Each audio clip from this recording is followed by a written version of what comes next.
Moto Nana Eats. Mga kanomnomas, day 3. Last day na natin today sa Binondo.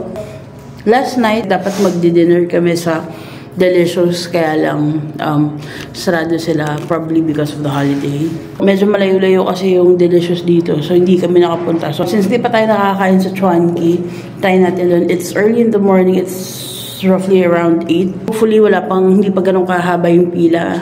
Let's try.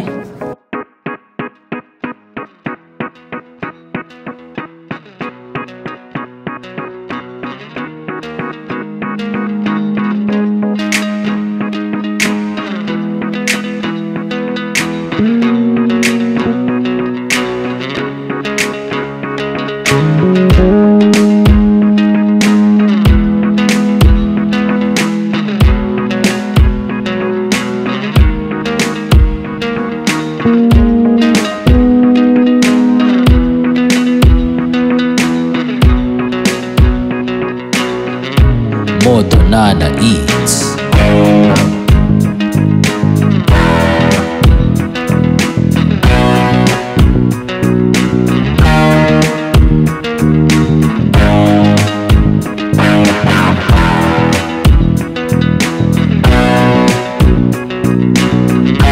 Wala. Ganun kahaba yung pila today. Medyo mabilis lang siya. Tapos, maganda doon, habang nakapila ka, nasulat na nila yung order para hindi ka na mag-iisip mamaya.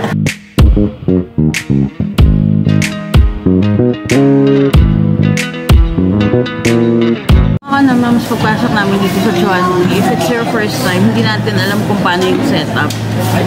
Kung may pupunta ba dito sa atin, kung tatawagin ba tayo, o kung pupunta ba tayo sa counter to order. Pero hiningi na yung orders natin. So hindi namin ang bumibigay ba sa counter. Yun. Moto Nana Eats. We got the Chinoy fried chicken.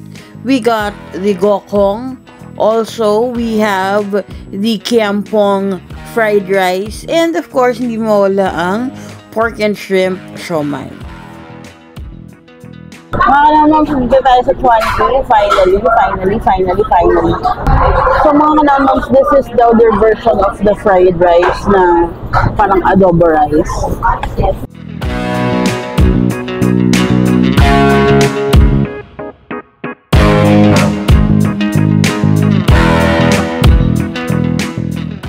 Parang ang sticky niya.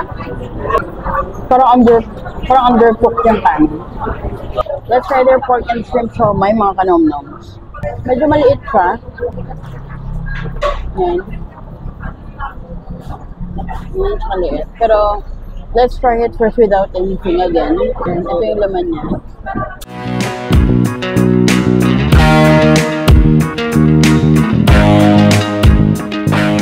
It's good also. It's good also. But will this be our top tier siomai? Mamaya, yun na.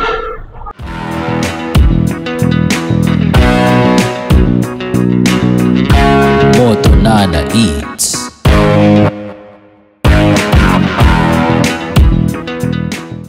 Sabi ni Kuya, medyo lasang gamot. Pero hindi naman. Pero baka sa iba, ganun yung taste niya. Pero para sa ganun din. Parang lighter broth ng humbak. Chicken and pork. Pero okay naman yung broth niya. Para sa akin, video soup niya. So let's try the chicken and the pork. So this is the chicken. So,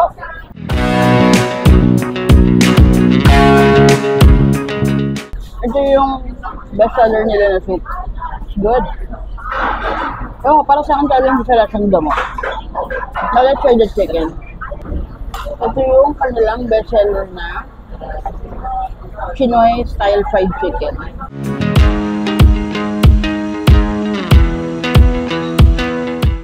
Weird, pero yung branding niya, lasang chicharak. Lasang chicharak ng Chowking yung branding niya. We'll rate the kiampong at 2.5, fried chicken 3, gokong 3.7, and siomai 4.0. Kaming napanood, tsaka nabasa na mediocre, tsaka lower than our usual rating dito sa Chuanqi. Pero ang tanong, hindi ba yung rating namin ito? Yung chicken nila, nawala na yung butter. It's a bit on the salty side. But it's okay. It tastes different than other like parang home cook like grilled chicken. Bakit ko nasabing home cook? Kasi yung chicken nila dito, hindi naman siya yung mga usual na fried chicken ng mga restaurant. Nakukulangan ako dun sa mismong flavor ng manok. Pero yung pinaka-flavor ng chicken, hindi siya umangat. Hindi ko nararamdaman yung angat. Kung ang ina-expect mo na soup yung mga light soup, light naman siya. Kahit yung pork, mabilis siya mapaghiwalay. Tapos yung chicken full of the bone. Last bite. For the overall experience, we'll give it a 3.2 over 5. Yung siomai good siya. Lasang-lasa mo yung pagka-siomai niya, pero lasa mo rin yung lasa ng wrapper. Mga kanom-noms, yung first day natin, sarado yung bilihan ng lumpia. So ngayon, try natin kung open na sila. Pero feeling ko yun na yun eh, oh. Yung kinukuyog ng mga tao. Laonyang restaurant. Moto Nana Eats.